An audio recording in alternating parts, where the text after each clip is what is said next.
Well, I think we're about ready to get started. I don't know about everybody else, but I'm raring to go here.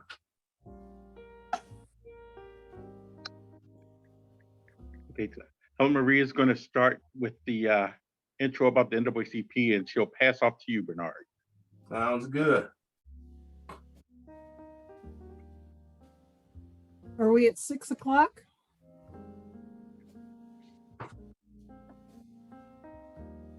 Yes, ma'am. We're close All enough. right. All right. Well, hello and good evening and welcome to the Fairbanks NAACP #1 series of 3 state election candidate forums. Tonight we're hosting candidates of HD seats 31 and 32 and seat P. I'm Helen Marie Matese, Vice President of our Fairbanks NAACP branch 1001. The mission of the National Association for the Advancement of Colored People is to ensure the political, educational, social, and economic equality of rights of all persons and to eliminate racial hatred and racial discrimination. We acknowledge that we work and live on the land of the Chena Dene people. Through voting, we fulfill our duty to be involved in our society and affect change. To do this responsibly, we must educate ourselves about our potential leaders.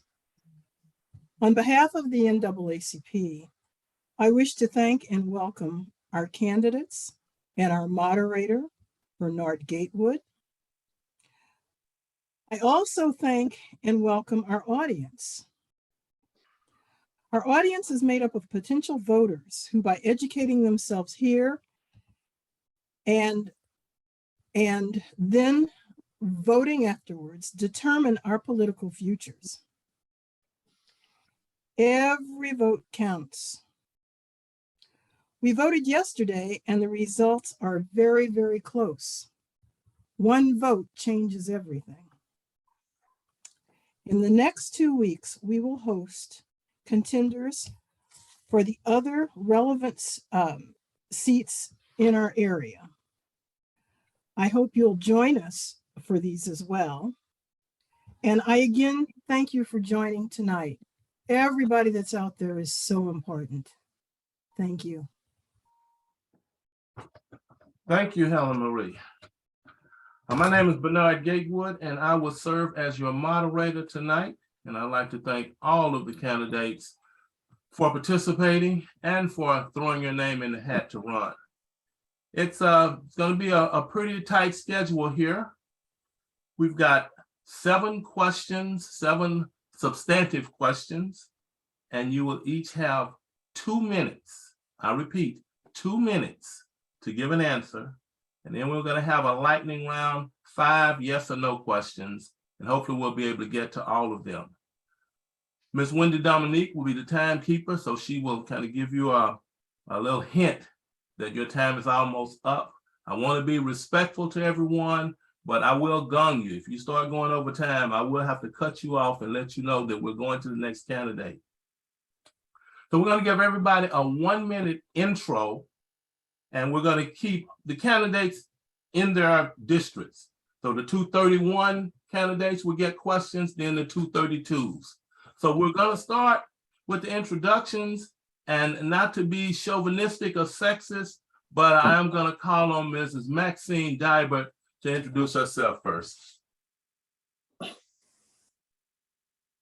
Hi, can you guys hear me all right? You're good. Yes. All right. Good evening, everyone. Thank you so much for having this forum tonight, and it's great to be here. My name is Maxine Dibert. My native name is Nithinlo, which means great sower. That was given to me by my grandmother on my father's side. I've lived in this district for my entire life. I grew up right here on Front Street, which is right in my district, in the house that my grandfather built. I attended public schools here from Nordale to Ryan Middle School and graduating from West Valley.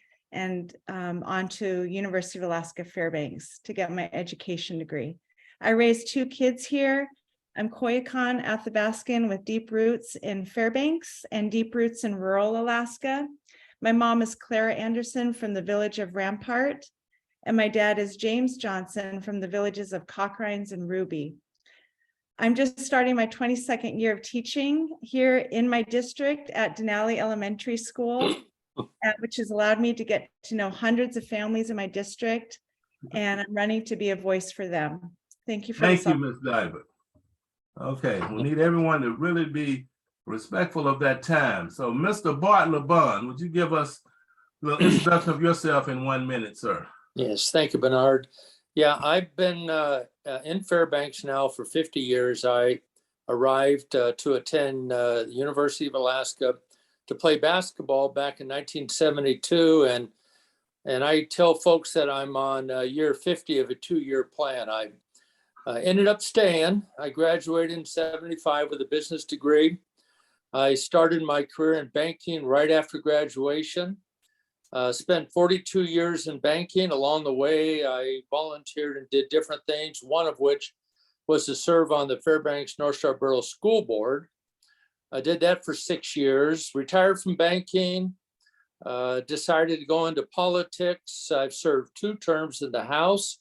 I am married to Mary for 46 years now, 2 daughters and 4 grandchildren. Did I do it in a minute?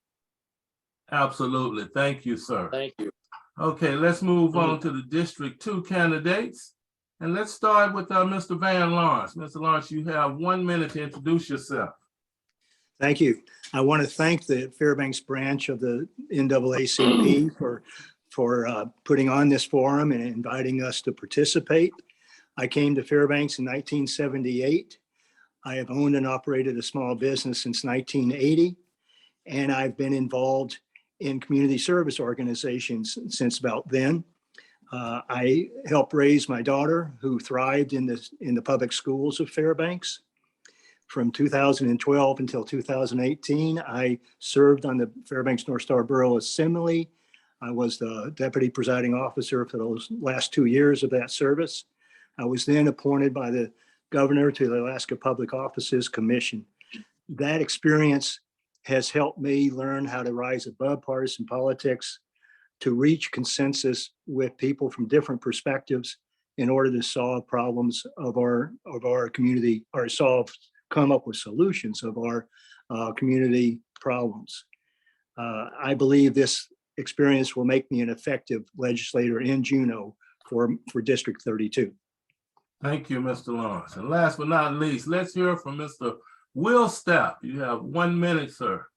Well, thank you so much, Mr. Gatewood. Thanks to all the participants here, and thanks to the Fairbanks chapter of the NAACP for inviting me to communicate with your audience and the other candidates today. Well, my name is Will Stapp. I came to Alaska when I enlisted in the Army. I served in the infantry. It brought me to Port Wainwright.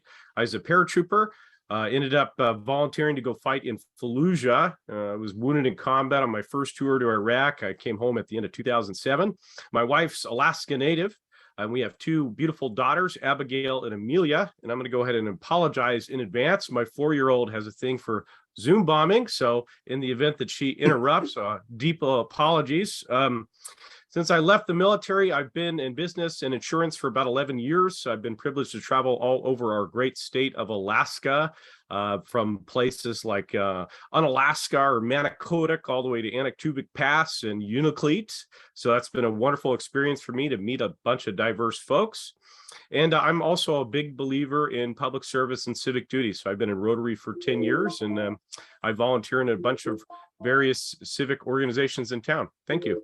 Hey, thank you. Thank you all for giving us that introduction and letting us know a little bit about yourself. So now we're going to move on to the question portion. Once again, you have 2 minutes. Some of these questions are going to be kind of in depth. So 2 minutes is going to really test you, but we need you to do it in the 2-minute time frame. So the first question, I'm going to ask Mr. Bart LeBon to respond. Do you support a constitutional convention? Why or why not?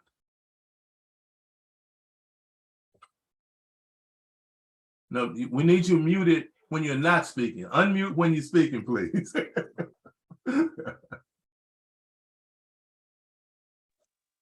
Thank you.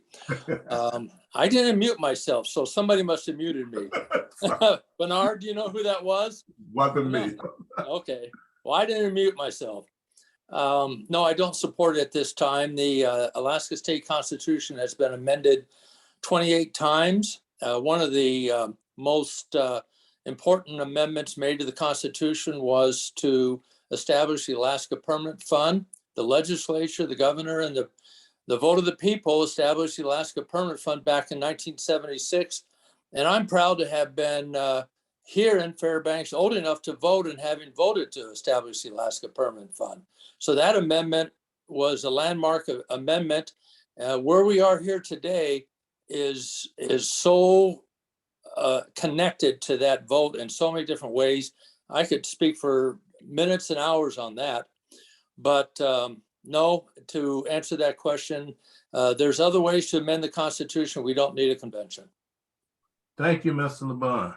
Ms. Dibert, would you answer that same question? Do you support a constitutional convention? Why or why not? All right, I'm not muted. Can you hear me? Okay.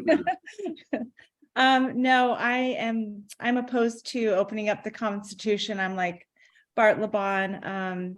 I feel like our Constitution is strong. It's already a great Constitution. I don't think we need to open it up to muck around in. I think we have higher priorities to work on than opening up the Constitution. Thank you. Thank you, ma'am. Okay, let's move on to the District 32 candidates. And Mr. Stapp, would you answer that question, please? You need me to repeat it? No, constitutional convention. Thanks. No, I do not support currently at this time of constitutional conventions. There's certainly aspects of the state constitution that would be interesting and maybe even beneficial to change. Representative LeBon mentioned that constitution has been amended 28 times over the course of the state's history. I tend to think the process is fraught with risk. And given the kind of divisive nature of politics, and especially considering the fact that delegates would be elected from the same House districts that currently are representatives, I tend to think that it might be a wasted endeavor. So no, I don't support a constitutional convention. Okay. And Mr. Lawrence, same question. No, I do not support a constitutional convention.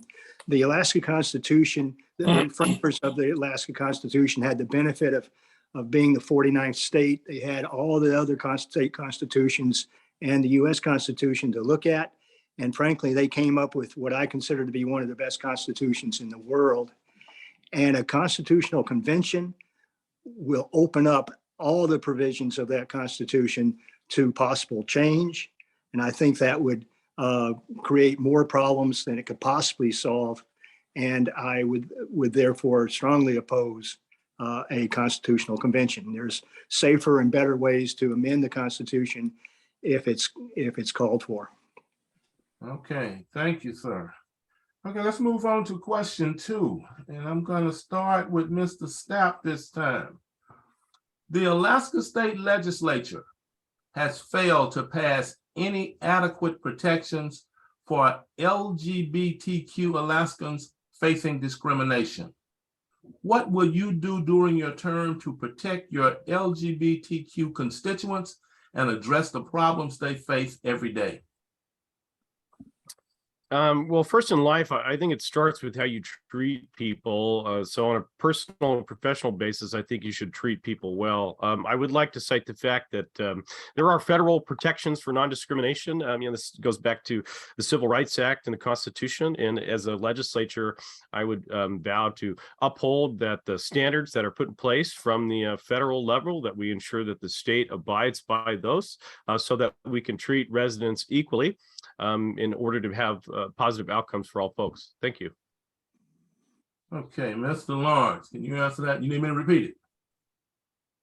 I think I know.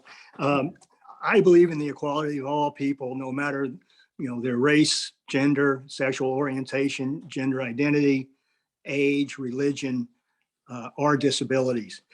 And I would support legislation that would add protections against discrimination against LGBTQ citizens. And I believe that they deserve all the rights of all Alaskans. And I don't know that federal legislation is sufficient to protect their rights in this state. And I would be open to voting for or even introducing additional protections. Okay, thank you, sir. Ms. Dibert, let's move to you with this question. Yeah, I am the same with Will, Stapp, and Van Lawrence, that I would be being a teacher for 22 years. You know, it's important that all people get along, and as a teacher, I have, you know, supporting people of all backgrounds and all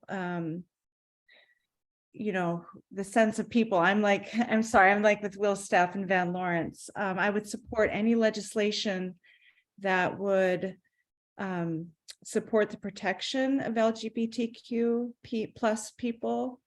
And if there's a bill out there, I would help to pass. I would be a voice for those people as well. Thank you. Okay, Representative LeBon. I unmuted myself. Thanks, Thank Bernard. Yeah, no one should be discriminated against, no individual, no group, no organization should be discriminated against ever for any reason.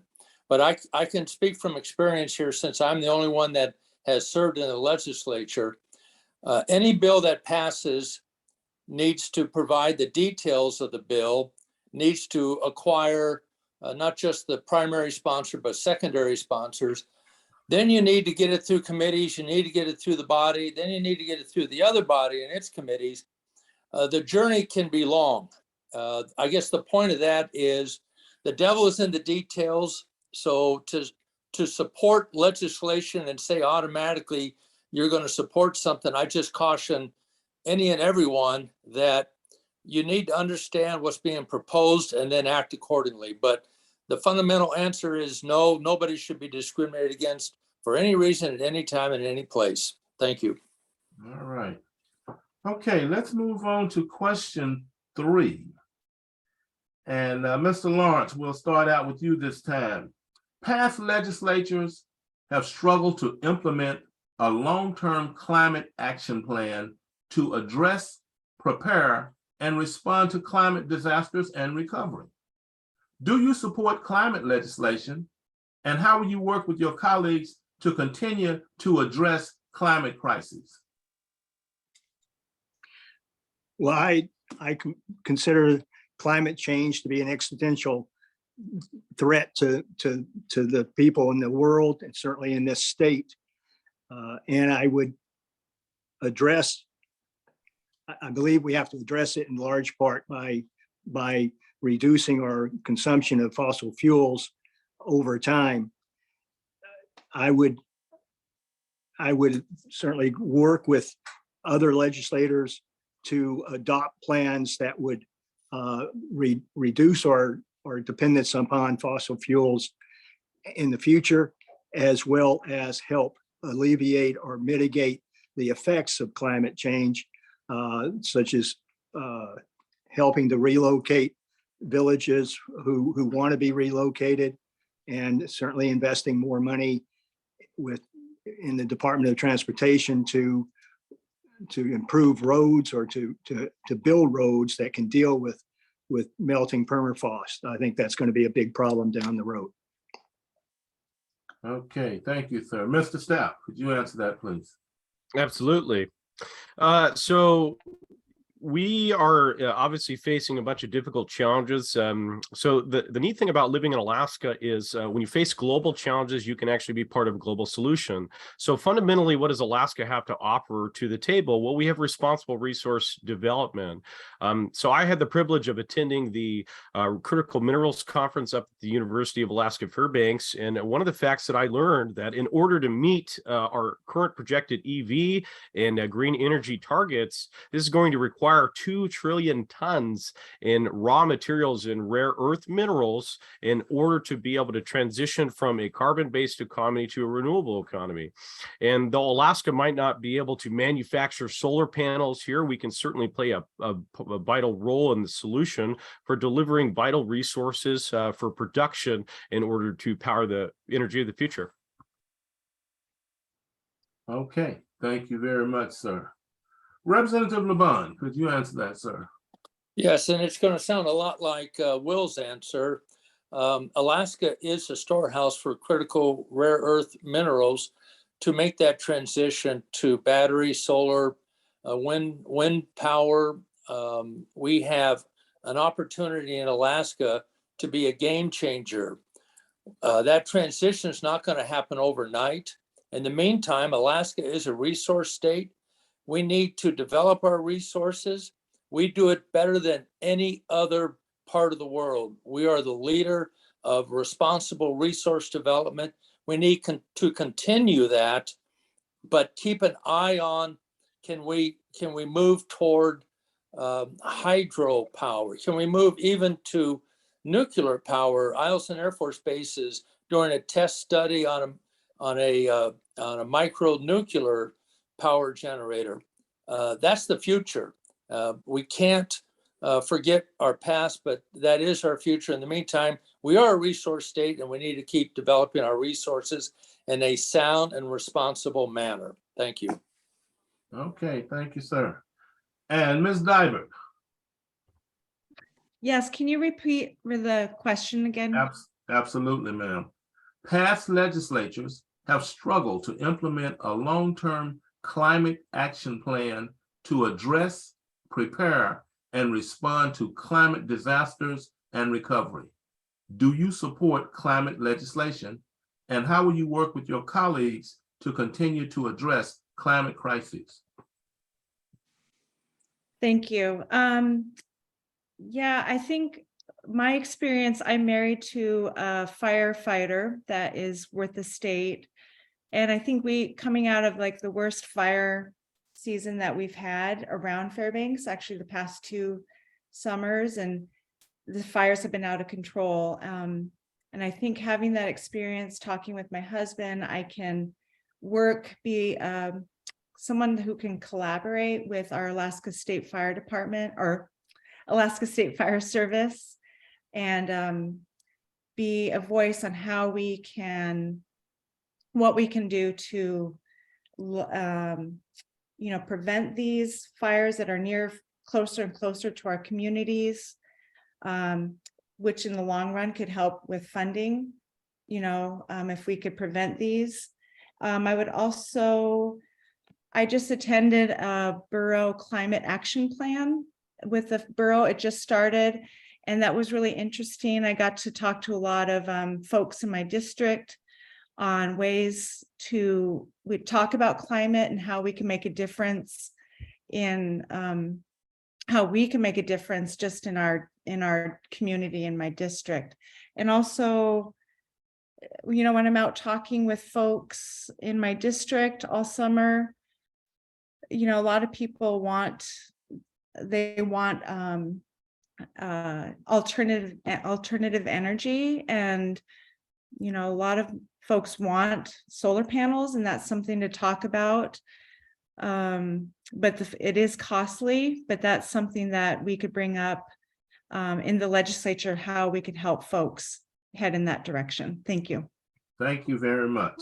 Okay, let's move on to question 4. And we're going to start this round with Representative LeBon. Would you support legislation such as proposed last session by Senator Elvie Gray Jackson for a statewide ban on chokeholds, ban on shooting at moving vehicles, required body cameras, required comprehensive reporting on use of force, required de-escalation, and cultural competency training.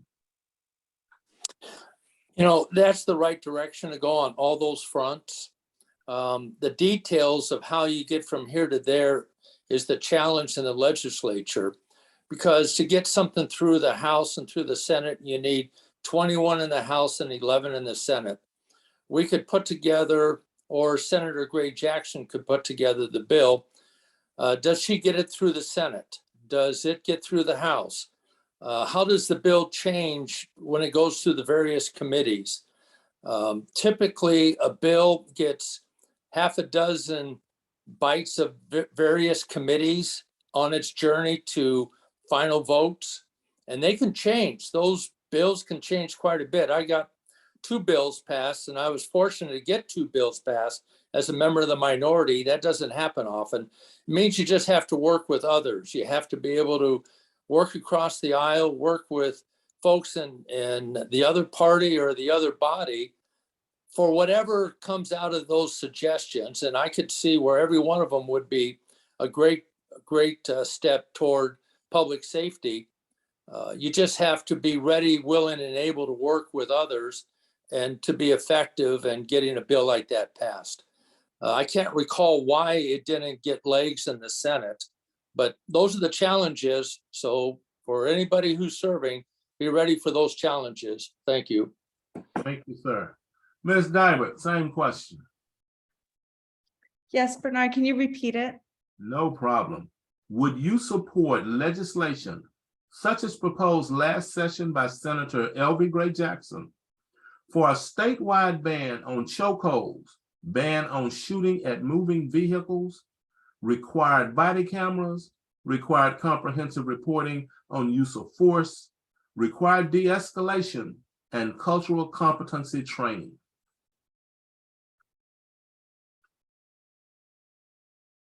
Yes, this is something that I would definitely support. I would definitely support this bill that Senator Gray Jackson has put forward. And I feel like these are important because they've come up, because these are actually happening. And I get kind of emotional just thinking that, this shouldn't ever happen to people out there in our public safety. And if it's needs supporting, and if our people need help in this area, I would definitely be willing to be a voice and work. I mean, like Senator Bart LeBon said, we have to work across the aisle to solve issues like this. I would also be a Fairbanks representative that would work together and come up with solutions so that we can support all people out there in our public safety. Thank you. Thank you very much. Mr. Stapp, could you answer that question, please? Yeah, could you repeat it really quick for me, please? Thank you. Not a problem. Would you support legislation such as proposed last session by Senator L.B. Gray Jackson for a statewide ban on chokeholds, ban on shooting at moving vehicles, required body cameras, required comprehensive reporting on use of force, required de-escalation, and cultural competency training? Yes, so I think some of those things are actually a pretty good and relatively pragmatic idea. So the first thing that I would actually like to do would be to really talk to local law enforcement officials and community leaders, and to ensure that that type of legislation would be the proper direction. I'm probably the only one here who's actually been shot at from a moving vehicle. So the notion that you couldn't shoot at a moving vehicle seems a little kind of not realistic to me. So I don't think that would probably be a very good thing to legislate. However, I also think it's always best that we look at good technological usage of value to money. So body cams, I think, have been an excellent thing for police departments nationwide. And I think that if you talk to most community members and most law enforcement agencies, having the actual proof of what type of incident happens is better for everybody, not just the victim of a crime or the individual, let's say the criminal or the law enforcement agent, but all parties involved. So certainly, yeah, on some of those things, some of the other aspects of that, I would have to talk to more heavily invested stakeholders before I could commit to that. Thank you. All right, thank you, sir.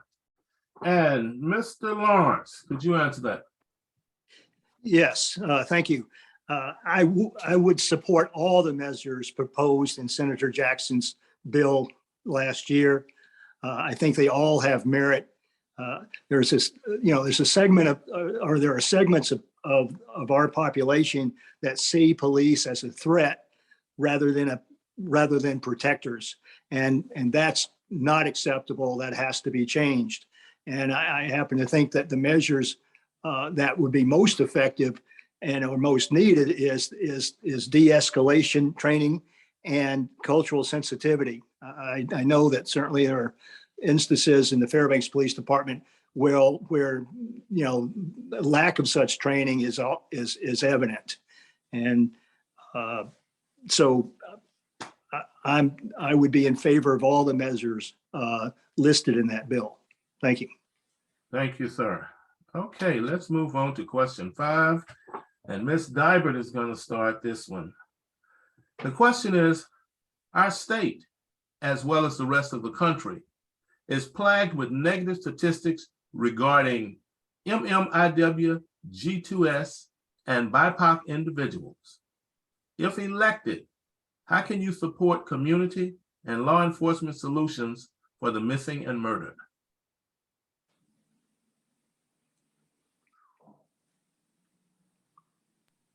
Can you repeat that one more time, Bernard? Thank you. Okay. Our state, as well as the rest of the country, is plagued with negative statistics regarding missing, murdered Indigenous women and girls and Two-Spirit and Black, Indigenous people of color individuals. If elected, how can you support community and law enforcement solutions for the missing and murdered?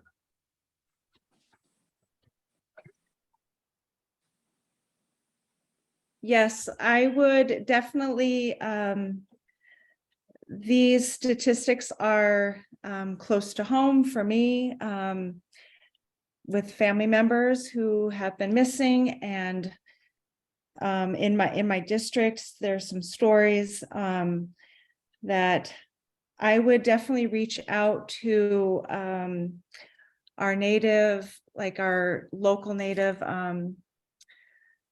groups here in town on how we can find solutions to work with to partner with our police department and I'm drawing a blank, our police department, and how we can work together with our groups here in town, like Native Movement, Tanana Chiefs Conference, and Doyon, and how we could partner and work together.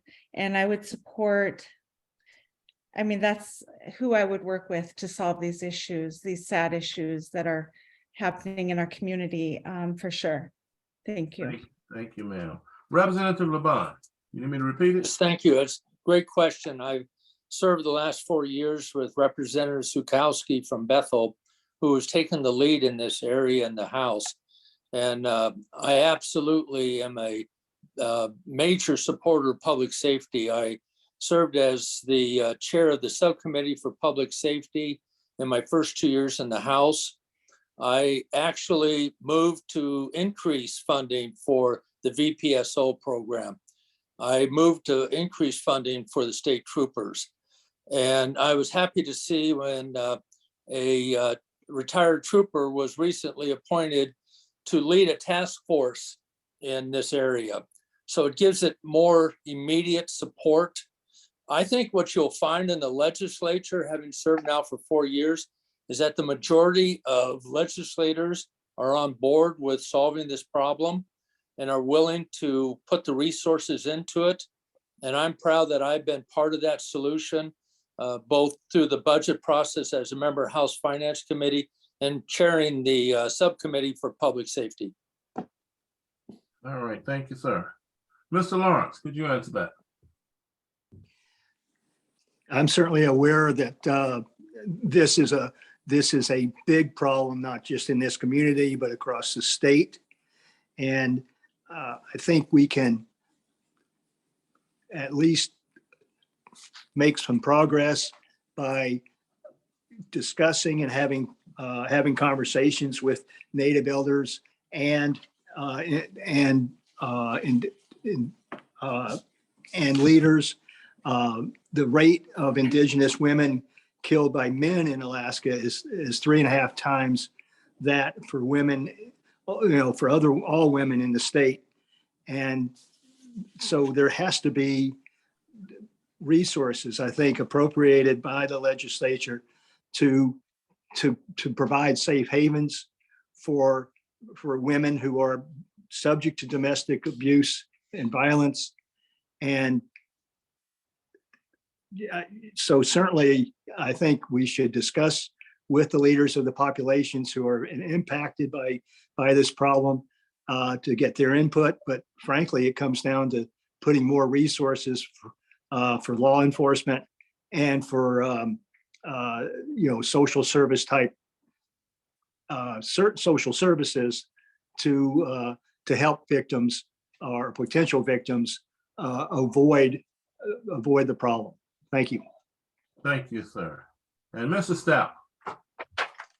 Well, I said at the beginning of my introduction, I've been traveling all over rural Alaska for the last decade. My wife's Alaska Native. So, we're talking about, statistics or an acronym or names on a screen or numbers on a paper. But to me, they're people. So my birthday is tomorrow. I turned 35. Well, 3 days ago would have been Malia Peters' 20th birthday.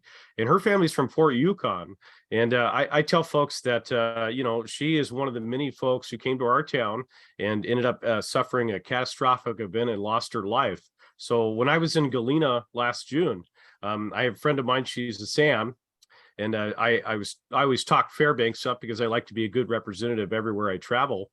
And she said, Will, I feel like Fairbanks is an unsafe community to travel to.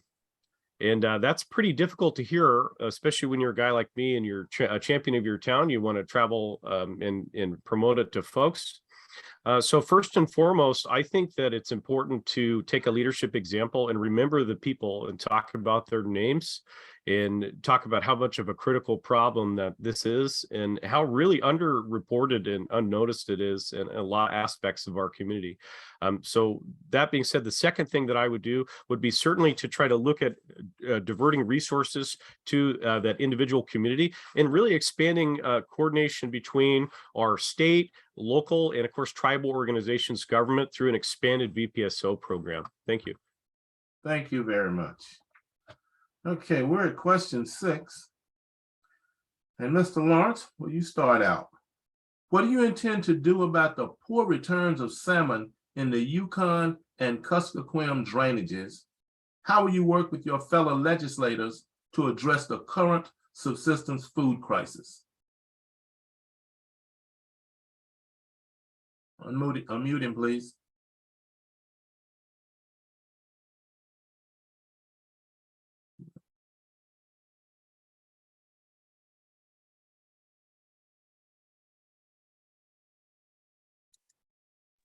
All right, now I got it. All right, it certainly is a huge problem, especially for the people who live on the Kuskokwim and along the Yukon rivers, because this is the major source of their protein, and their whole way of life is being impacted and threatened by the lack of salmon.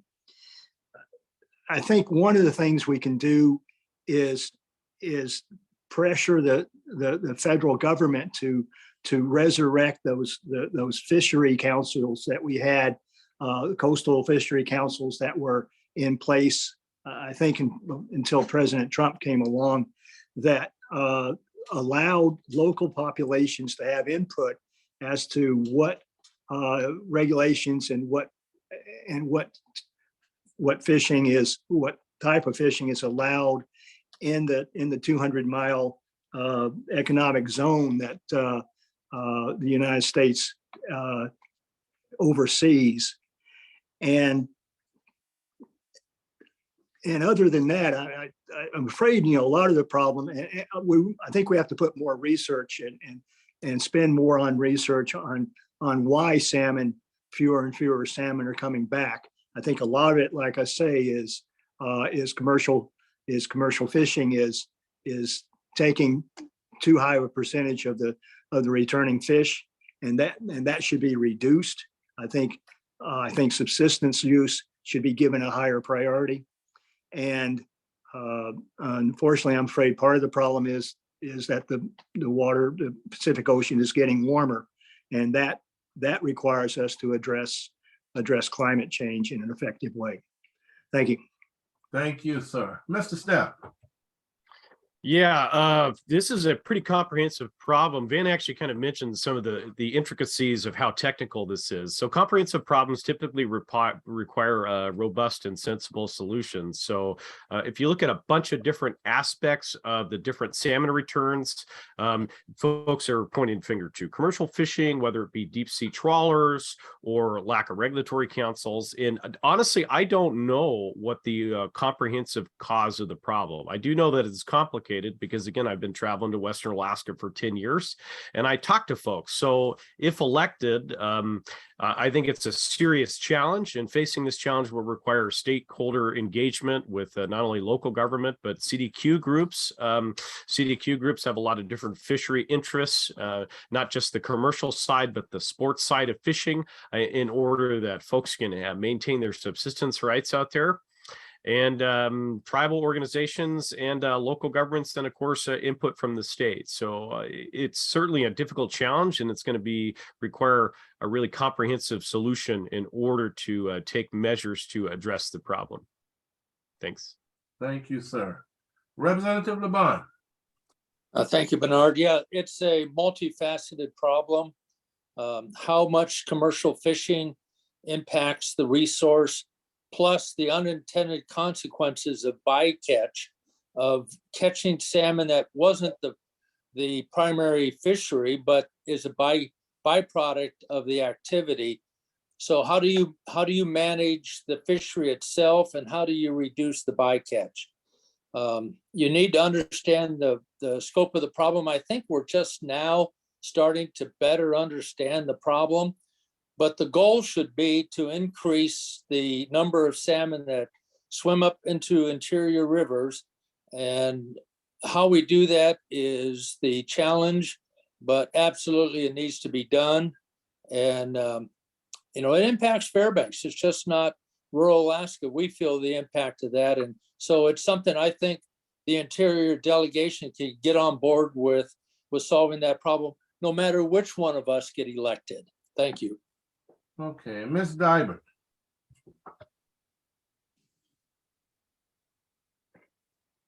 Yeah, being growing up here in the interior of Alaska as a young girl, I would had the opportunity to go to fish camp with my grandparents growing up in the summertime, and it was such an enjoyable time. And I never knew that in my lifetime that going out to fish camp as a little girl, and in my lifetime that the fish would all be gone, that they would be disappeared. I know that this summer on the Yukon, many of my family members weren't able to catch salmon near the villages of Tanana and Rampart, and that affects people to the core. And I feel a good place to start as a legislator would be to collaborate and connect with folks out rurally and have them listen to their voices and somehow include them in the discussion of, what we can do, bring in the tribal governments out there, like what Will Stapp said, coming together to try to come up with a solution of how we could get our salmon to come back. And for generations. And it is affecting those of us here in Fairbanks as well for food sovereignty. So I think it's got to come with collaboration and working together. And that's what I'll do. Thanks. Thank you very much. Okay, the last of the substantive questions. And we're gonna start with Mr. Stapp. What is the biggest need in your district and how would you address it?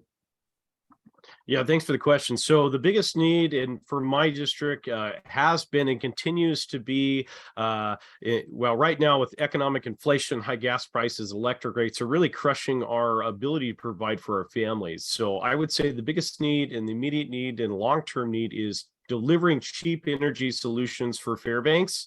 And as we kind of mentioned earlier in the conversation, there's a lot happening. So for example, Eielson Air Force Base has put out a micronuclear reactor to bid. So that's going to be a very interesting project to see if that can deliver cheaper power to the interior, if that generates excess power.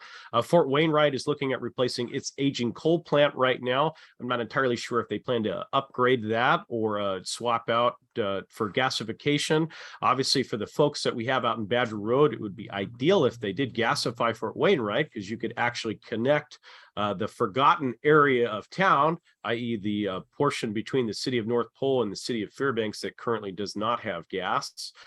But yeah, that's basically the number one challenge, is the high cost of energy, which crushes capital investment and operating investment in businesses and in individuals alike in Fairbanks. Thank you, sir. Mr. Lawrence. Yeah, I have to agree with Will on that. Most, I think, pressing problem that our district has, and frankly, the interior as a whole, is the lack of affordable energy to heat our homes. And I happen to think, at least in the short and maybe medium run, getting a natural gas pipeline coming down near Fairbanks so that we can tap into it would be a solution. But you know, the other big need for this district is frankly adequate funding for public education, and we've dropped the ball on that. And I'd like to see us fully fund public education K through 12, and also invest more in the university and also in vocational trades as well. Thank you. Thank you, sir. Ms. Dibert, could you answer that? Yeah, over the past months and months, I've knocked and talked to thousands of people in my district, and I'm with Van Lawrence. It's the cost of energy is a huge concern for many of the voters in my district. They're really worried about the upcoming winter and the cost of heating their homes, and on top of childcare, they're really worried about that. It's really difficult to find childcare, and having they really want preschool, so preschools included in our public school systems would help with. Those are things that they're concerned about, and also with Van education. When I'm knocking at doors, you know, they're worried about, they hear teachers are leaving, the crowded classrooms, the stressed out teachers, and they worry about what that means for their own kids as well. So definitely high cost of energy. A lot of people ask me about, you know, the worry of can we have firewood? Can we burn firewood? Can you support that as an alternative, you know, to help lower the costs? And also solar panels. A lot of the voters are interested in solar panels, but the cost is expensive. So those are definitely many of the concerns in my district. Thank you, ma'am. Representative LeBon. Yes, cost of energy is certainly right up there, and I would agree with that. The Interior Energy Project has been bringing natural gas to House District 1 and now 31. I supported increased funding for the Interior Energy Project as a member of House Finance, and I also placed additional monies, $1.25 million into a conversion from oil to gas. So folks that live in House District 31 that have a gas line running in front of their home can convert to natural gas. And that has several benefits, not just lowering their cost of heating or energy, but also it helps clean our air.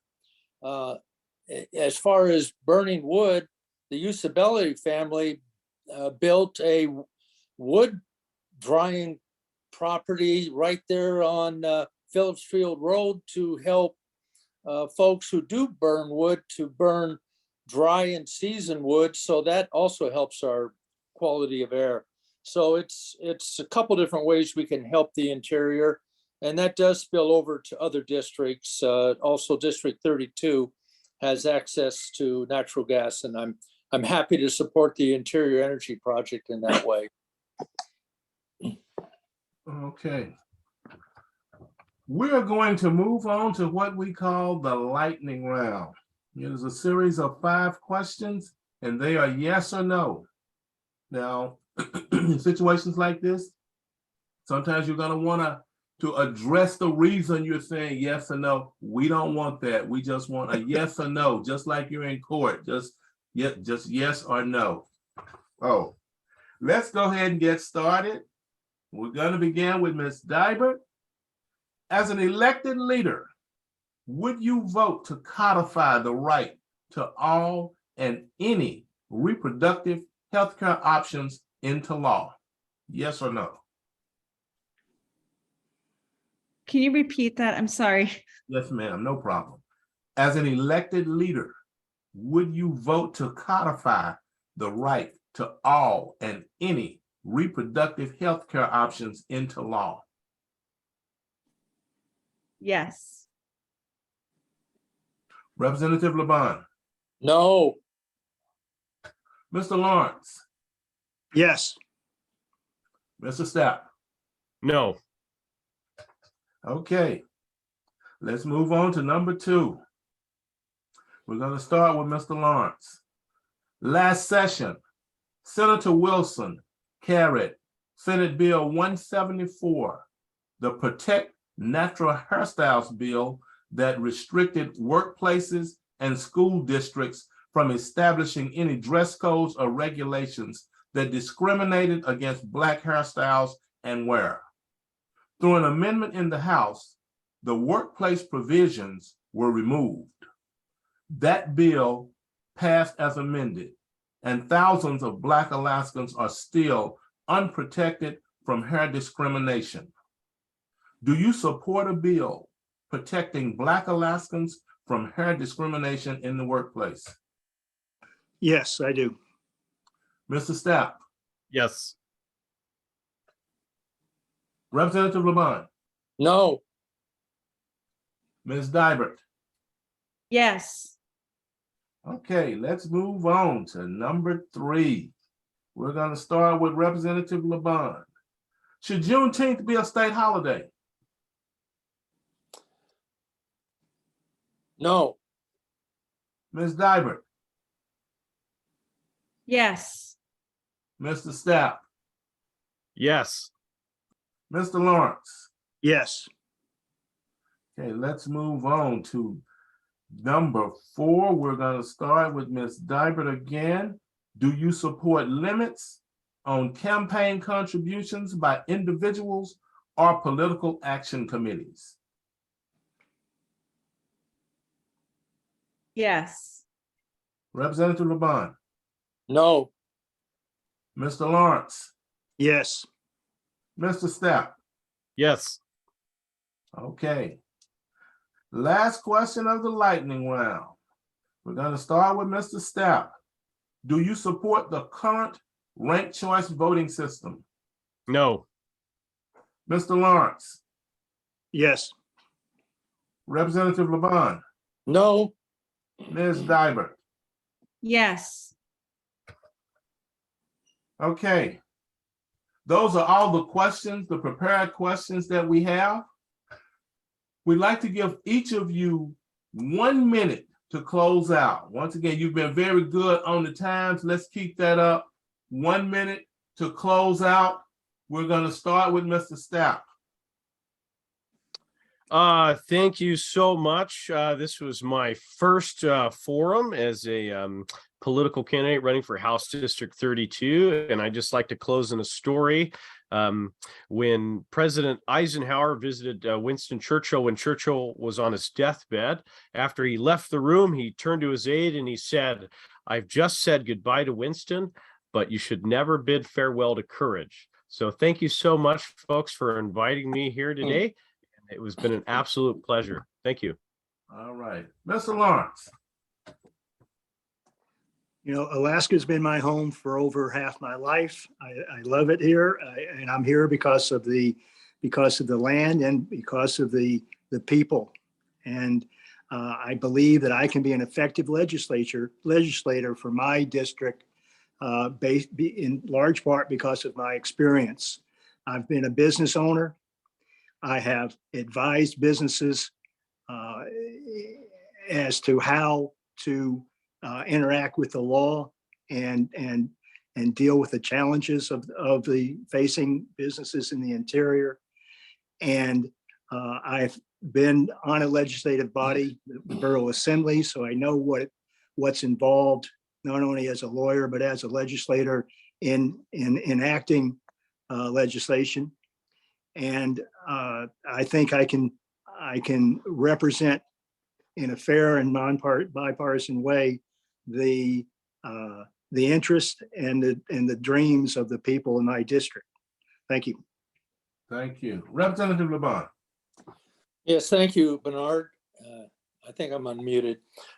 It's an honor to serve the people of Alaska in the Alaska State House. I've served now for 4 years, and I can tell you this little tidbit of information about serving, and Senator Gary Wilkins shared this with me. He says, "Bart, you will discover that serving in the State House will be the toughest job you'll ever love." And that's spot on. Every day you will cast votes or you will make decisions that impact your district and people's lives, and you can't hide from the responsibility. That's just a heads up, it's out there. And then one side comment for Maxine. I'm so glad that she is teaching at Denali Elementary. 22 years ago, as a member of the school board, we voted to remove the old building and build that new building that she now teaches in. And I'm so proud of that school. And I'm hoping someday that my 2 grandchildren will attend Denali Elementary. Thank you, sir. Ms. Dibert, close us out. Thank you. Thank you all so much. Thank you for letting me speak and being a part of this. Like Will Stapp, this is my first forum, and it's just been wonderful, this whole experience running for office. I've been working hard all summer.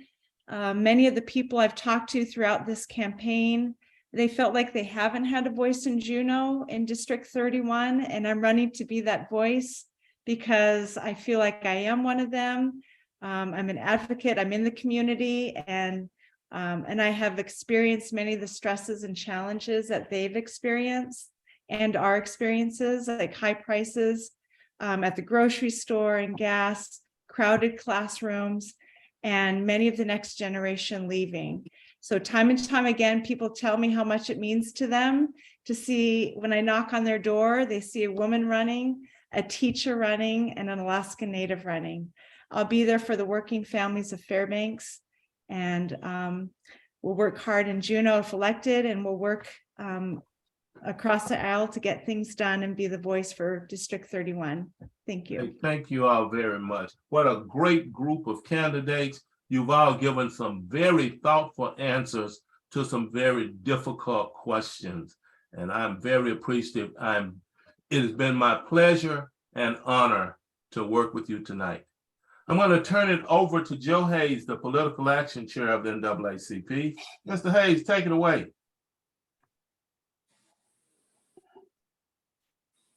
Did he go to the bathroom? Joe, we want you. Mr. Gatewood, I will be responding at the end of this to talk about upcoming stuff. We are heading to the next forum. Right away? Immediately? You got to do the set it, Bernard. I know that, but I thought there might be like a break between the two.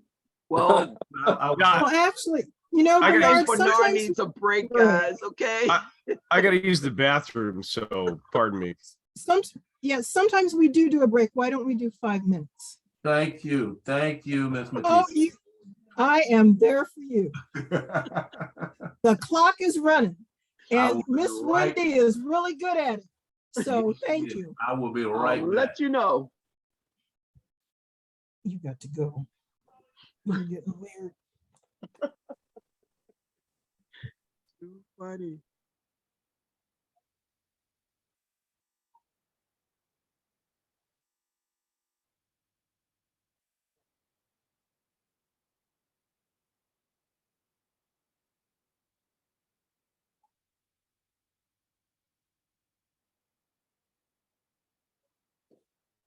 Hey,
Good evening.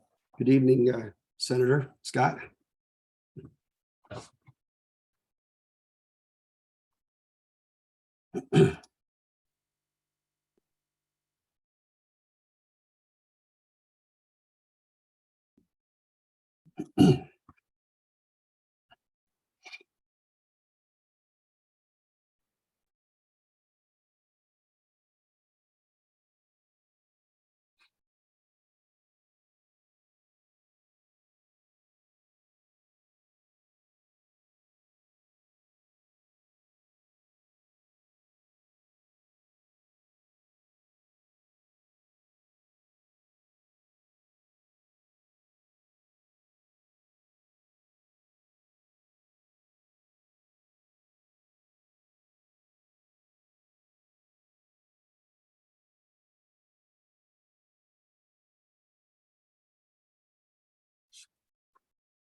Okay, I think that our 5 minutes is up.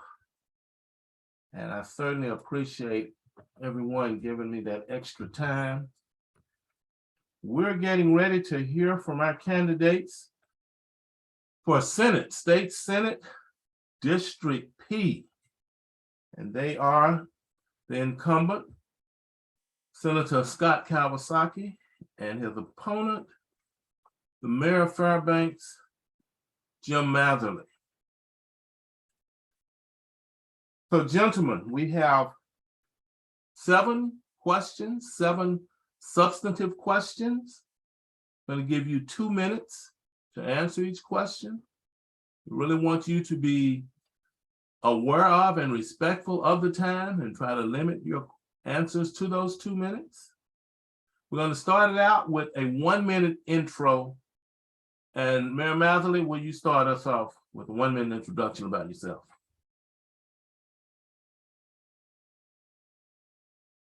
You're muted. Gosh, I was hoping that wouldn't happen to me on the first question.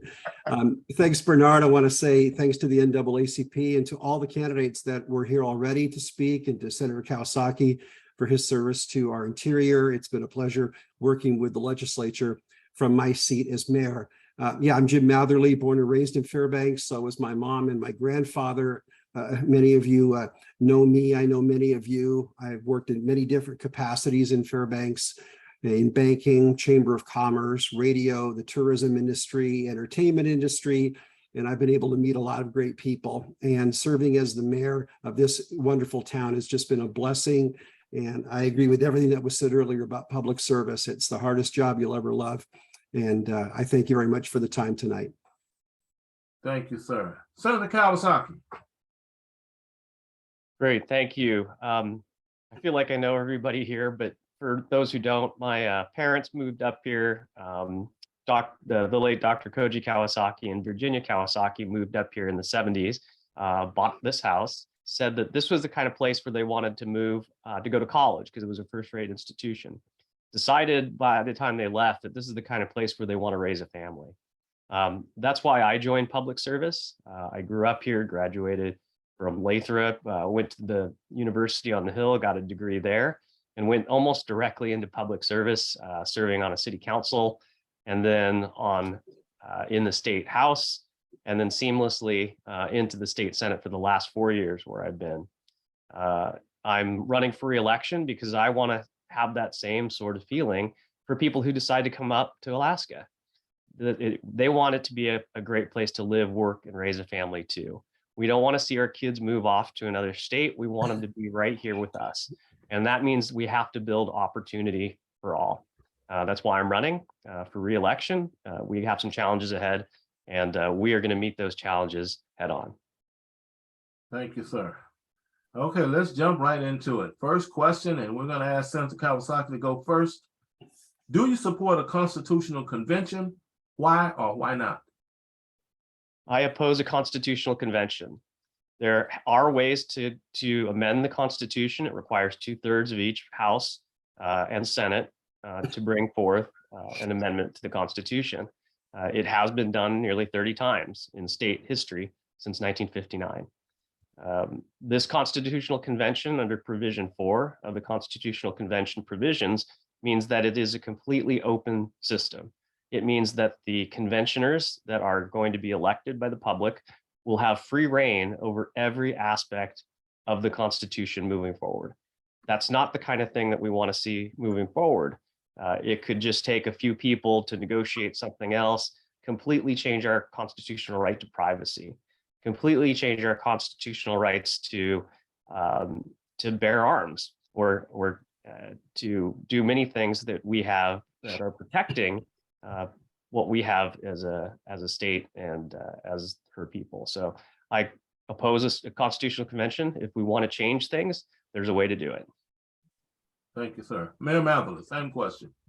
Short answer, I do not support a constitutional convention for all the reasons that were given. It's a strong constitution and we can do amendments if need be, like we have. Okay, moving right along. Mayor Matherly, we're going to start out with you. The Alaska State Legislature has failed to pass any adequate protections for the LGBTQ Alaskans facing discrimination. What will you do during your term to protect your LGBTQ constituents and address the problems they face every day?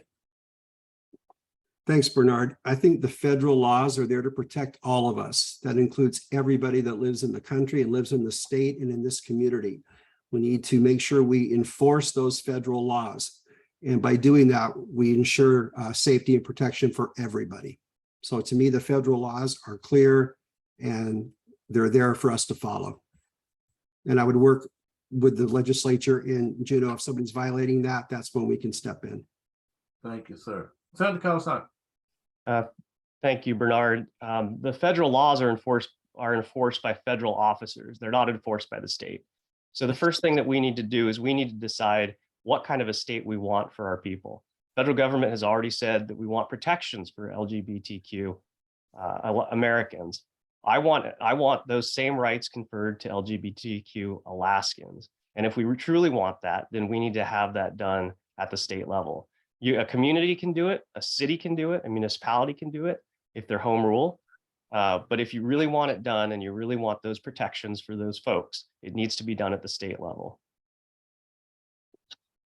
Okay. Moving right along, let's move on to question 3. Past legislatures have struggled to implement a long-term climate action plan to address, prepare, and respond to climate disasters and recovery. Do you support climate legislation? And how will you work with your colleagues to continue to address climate crises? Senator Kawasaki. Thank you. We absolutely need a climate action plan. That's why we had a climate commission that was started back in 2007 or 2008. It moved on for eight to 10 years, and then it was ended and terminated by Governor Dunleavy when he came into office. Almost completely erased from the archives, completely erased from the internet where people could access it. It's an evolving document as we learn more about the sciences, as we learn more about how it impacts everyday life, how it impacts our economy, how it impacts things like roads and rails and runways and transportation networks. We saw one of the most disastrous, I think, snowstorms this year. That really could have hurt Alaskans a lot. And we need to be prepared for the next time that happens. Western Alaska is being hit right now. And if you've seen the pictures that have come out of that area in Nome and Golovin, it's devastating. What we need to do, along with working with a real climate action plan and a real climate action commission, is make sure that all of those commissioners, whether it's DEC, DOT, our Military and Veterans Affairs Commissioner, and the DNR commissioners all work together in tandem. I think there ought to be a cabinet level position that is targeted toward how we face this issue. We're going to have another storm this year, I guarantee you. And I could just see it coming. And we need to be better prepared than we were this year. Thank you. Mayor Matherly. Please repeat that question. Bernard, it's a little bit long. Not a problem. Past legislatures have struggled to implement a long-term climate action plan to address, prepare, and respond to climate disasters and recovery. Do you support climate legislation? And how will you work with your colleagues to continue to address climate crises? The devil's in the details when you talk about legislation. I believe in legislation and good legislation if it helps protect people. And if it involves the climate, then we can encourage people to do things that are good for the environment, good for air quality and things that the borough has done here. When it comes to legislation, I will work with people of the House and the Senate to see what the legislation is, what restrictions it puts, because the devil's in the details. So yes, I would support stuff like that, but I need to read it and see what's involved in it. But certainly we need to be taking better care of our land, our earth, the sea, the environment.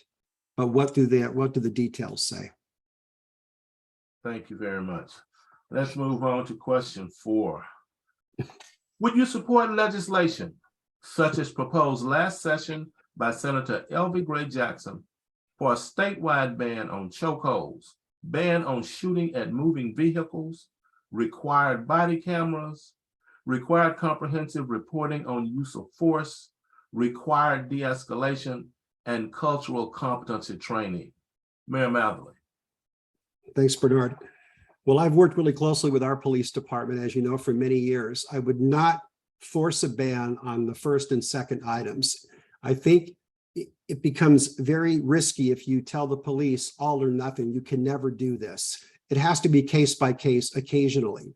I saw body cam footage, which, by the way, we have for years. We do that at the city level, where a gentleman was ramming a cop with his car. I think that you have to give law enforcement the leeway as a last resort, only when needed. It's not very common, and it shouldn't be common. And if you need to discipline police officers, I have, and we should. But when it comes to a chokehold, as a last resort to just immobilize the person, and I know we've had good solid meetings with NAACP and explained our position. I don't want to go to the police and say, you can never do this.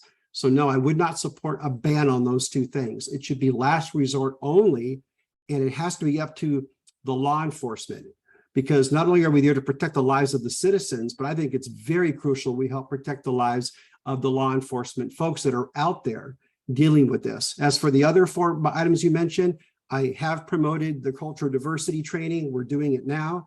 We've done body camera footage, all of those things we do, and I support those 100%. Thank you. Senator Kawasaki.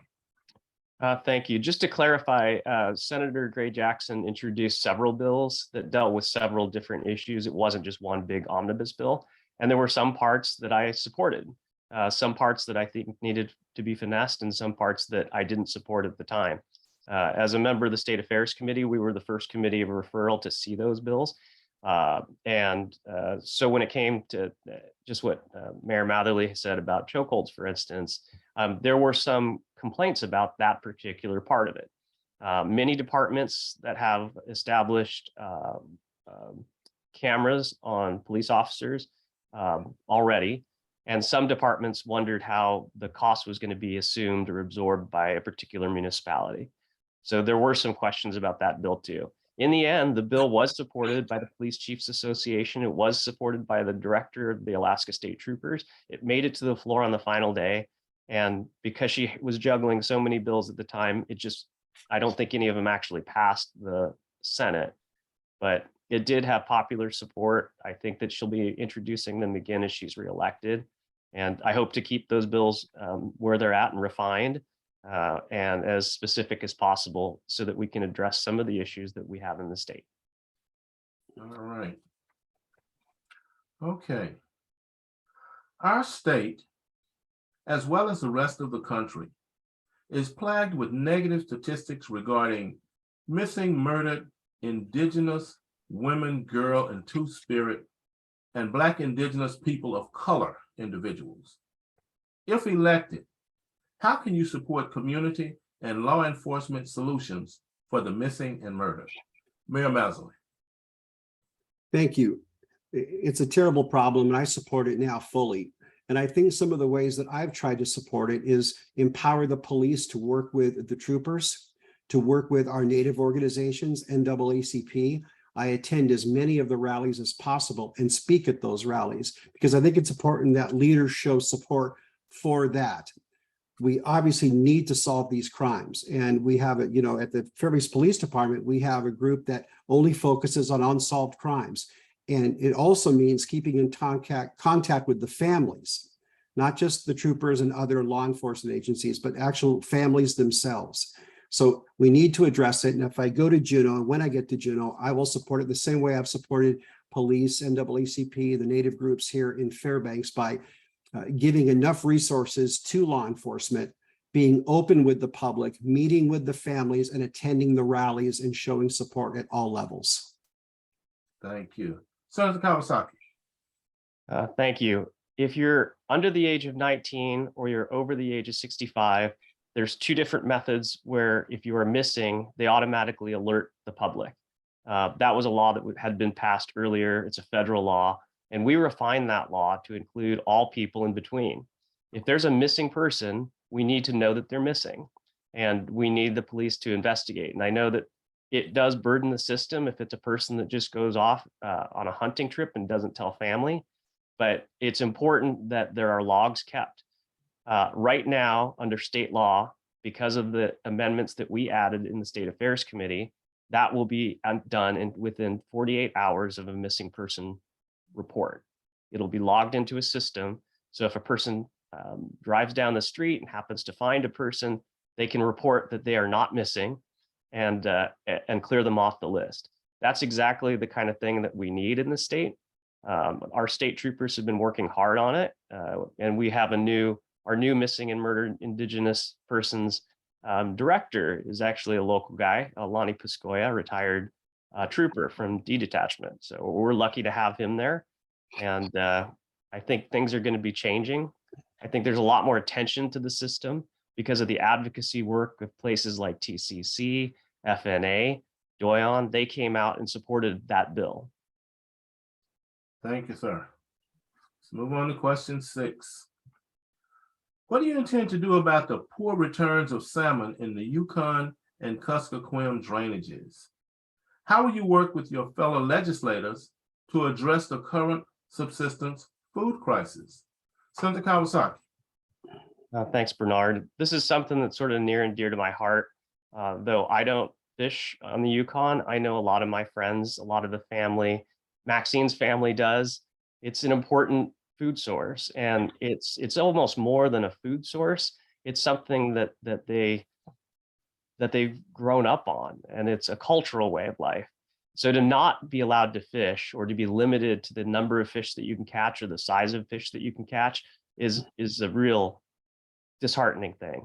I worked closely with the Yukon River Drainage Fisheries Association and the Yukon River Intertribal Watershed Council, which has an office right here in Fairbanks, on those fish counts that they used to do, and they still continue to do them. So there's 6 different points along the river. They tell you what the fish look like. They tell you what condition they're in, if they're making it upriver. Escapement goal is the #1 thing that we need to focus on, because we need to make sure that those fish repopulate. And we almost failed to do so in 2015 or 2016 to allow enough fish to go through to Canada, which would have caused an international treaty disaster. I'll say that one of the things that we've been studying closely has been bycatch from factory trawlers that are trawling for pollock in the Bering Sea in particular. They're large, they pick up things.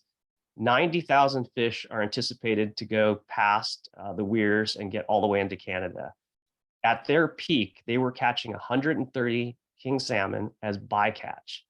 The Obama administration pursued some regulatory regulations against them and threatened commercial sanctions against the trawlers, and they started to remove those 130.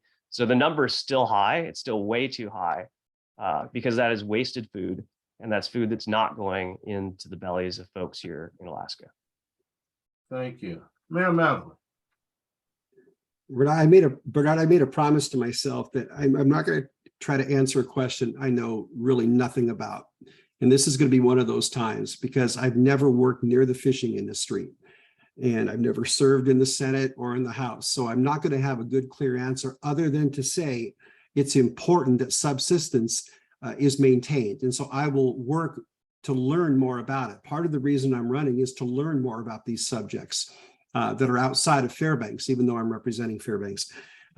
So I will work with the legislature to come up with good solutions that helps everybody along the river system, but I don't have a good, clear answer for you, and I don't want to make one up. Okay, thank you. Last of the substantive questions. What is the biggest need for your district, and how would you address it? Mayor Matherly. Thank you, Bernard.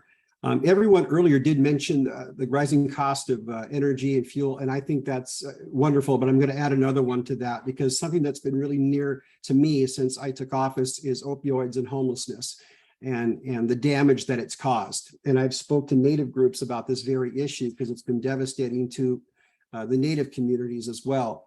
Opioid, we put together a task force at the city that people attend. We've had take back campaigns so people can get rid of the opioids in their house. And that goes hand in hand with the homelessness and our housing homeless coordinator that we brought on board. And we have a new one that's coming on board thanks to the Rasmussen Foundation. because not only are we trying to deal with the homeless, but also the reasons why they're homeless. So I think one of our struggles is homelessness that goes to mental health, that goes to good training for people to help them. That's why we brought some of the mental health experts along with our police department, the Crisis Now program. I'm hitting a big umbrella here, but I'm looking at the human side of this town. And the human side, these are people that don't have homes to heat, that don't have a lot of support. So I am going to work very hard in that respect to help people that are struggling and are very challenged when it comes to homelessness, opioids, mental health, drug abuse, and the like. Thank you. All right, thank you very much. Senator Kawasaki. Thanks. If we can name only one, it's a challenge. We can only name only one, but I think, overall right now, we've got an economic crisis facing us. The reason why people go to drugs because they can't find a job. The reason why people are homeless because they can't afford housing. There are things that, this state brings in nearly 50% of our operating budget comes from the federal government. And we're not doing enough to build ourselves up. It takes things like a strong education system, even parks and recreation, so that people who come to the state want to live here and want to stay here. It means a strong university, the kind of university that brought my parents here 40 or 50 years ago. It's having public safety. And if we have a strong economy, and when we have a stronger economy, it's the number of police you need will go down. The number of crimes you have will go down. It's just a simple sort of math problem that needs to be addressed. But if there was only one thing that I could say, it's right now, it's the economy and where we're headed. And that, again, energy, I get the energy thing. I just filled up and it was $5.70 a gallon, and it's going to go up even more. So that's the underlying problem that's harming people today. Okay. 5.7, I think you got out cheap. Maybe I need to go where you go, because I'm sure mine was more than that. Let's move on to the lightning round. These are yes or no questions. Some of them are kind of difficult and multiplex, and you're going to want to try to explain your position, but we don't want your explanation. We just want a yes or a no, just like you're on the stand in court, yes or no. So we're going to start out with Senator Kawasaki. As an elected leader, would you vote to codify the right to all and any reproductive healthcare options into law? So when you're in the legislature, there's only two buttons you can press. So I'll just say I would vote yes. Mayor Matherly. No. Question 2. Last session, Senator Wilson carried Senate Bill 174, the Protect Natural Hairstyles bill that restricted workplaces and school districts from establishing any dress codes or regulations that discriminated against Black hairstyles and wear. Through an amendment in the House, the workplace provisions were removed. That bill passed as amended, and thousands of Black Alaskans are still unprotected from hair discrimination. Do you support a bill protecting Black Alaskans from hair discrimination in the workplace? Mayor Matherly. Yes. Senator Kawasaki. Yes, and I voted for it. Question 3. Should Juneteenth be a state holiday? Senator Kawasaki. Yes, and I co-sponsored it. Mayor Matherly. Yes. Question 4. Do you support limits on campaign contributions by individuals or political action committees? Mayor Matherly. No. Senator Kawasaki. Yes. Last question. Do you support the current ranked choice voting system? Senator Kawasaki. I didn't vote for it. So no. Mayor Matherly. No. Okay, that is all of the prepared questions that we have. want to thank both of you for participating in this forum. You've both given very thoughtful answers to some very difficult questions. And thank you both for your service over the years. And I know that you'll continue to work for Fairbanks in the state of Alaska in whatever capacity you end up in. We're going to give you 1 minute to close out. Just anything you want to say. And we're going to start with Senator Kawasaki, 1 minute. No, I just wanted to thank you, Bernard, thank the members of the NAACP. I think I'm still a Silver Life member. I'm sorry I don't attend meetings on Saturdays anymore, but I truly appreciate the commitment that you've had over the years. Wendy, I've known for 100 years, I think. Sue, Joe, it's great to see you all, and I thank you for your work in putting us on the spot and holding us accountable. If you're a Silver Life member, you are always a life member. That does not expire. Mayor Matherly, 1 minute, sir. Thanks, Bernard. As my time as mayor comes to a close, and before that, City Council, Bernard, which I was honored to serve with you on, I really want to thank the NAACP because it all starts with talking. It all starts with conversation. Nothing gets done unless you talk and have conversations about the issues, whether they're difficult or easy, or you agree or don't agree at all. You have to come together. We can't let the far extremes dictate all the talk. We have to come together and speak. It's the only way to come to any kind of understanding. So thank you for all that you do. And thank you. You've helped me be a better mayor, quite frankly, in my time serving the city. And the last thing I'll say is not only does it start with conversation, but it has to begin with voting. And I'm getting a little bit tired of 23,000 registered voters in the city and such a low number. And I don't know how to motivate more people to vote, but I would ask all of you to please get people to vote. People complain to me all day about issues at the city, and part of me wants to say, don't complain if you don't vote, but I'm not going to ask people if they vote. That's their right to vote or not vote. But without voting, not much gets done. And yes, one vote does make a difference. Thank you. Well, thank you all once again. Thank you to all of the candidates who participated, and to our timekeeper, the astute Wendy Dominique, Helen Marie Matisse, thank you very much. And everyone who participated, Joe Narvaez, who's behind the scenes, making sure that everything runs smoothly from the technical aspect. And now I'm going to turn it over to Mr. Joe Hayes, the Political Action Chair of the NAACP. Thank you, Mr. Gatewood, and thank you to all of the candidates. As a recovering elected official, I do understand that this is a tough thing that you do, and you're putting yourselves out there to the community, and you're taking the shots to make the community better. So we appreciate all of you all and appreciate what you do. I just want to bring up a couple of upcoming events.